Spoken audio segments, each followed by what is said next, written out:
Welcome to food X channel. இன்றைக்கி நம்ம என்ன டிஷ் செய்ய போகிறோம்னா பன்சி ரவை வச்சு ஒரு உப்புமா பண்ண போகிறோம். பன்சி ரவை கொஞ்சம் லைட் எல்லோவிஷாக இருக்கும். வாங்க இப்போ பேன் ஹீட் பண்ணிவிட்டு கடுகு போட்டுக்கோங்க. கொஞ்சம் எண்ணெய் ஊற்றிக்கோங்க.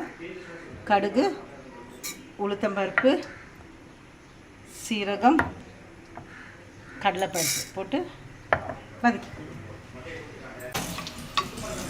பொடியாக நறுக்குனா பச்சை மிளகா, க்ரீன் சில்லி, ஃபைனலி சாப் கறி லீவ்ஸ், chopped onions, வெங்காயம், add some salt, உப்பு சேர்த்துக்கோங்க.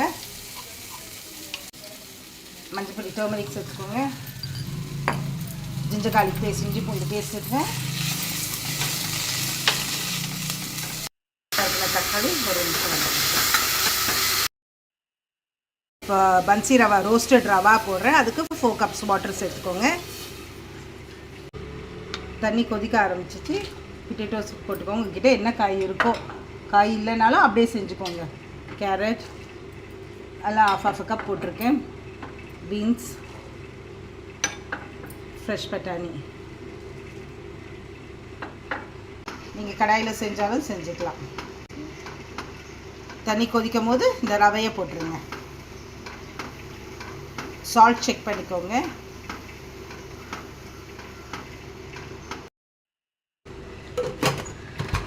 க்ளோஸ் பண்ணிவிட்டு ஒரு விசில் விட்டுருங்க.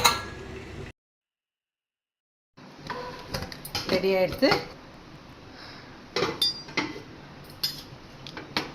காய் மட்டும் வெந்தால் போதும். இது நம்ம நார்மல் உப்புமா மாதிரியே கூட சீக்கிரம் வெந்துடும். வாங்க சாப்பிடலாம். நீங்கள் குக்கரில் போடலனாலும் கடாயில் போட்டுக்கலாம். வெஜிடபிள்ஸ் மட்டும் ஒரு 5 to 7 minutes வேக வச்சுட்டு அதுக்கப்புறமா ரவை போடுங்க. இப்போ நம்ம பன்சி ரவை உப்புமா ரெடி ஆகிடுது.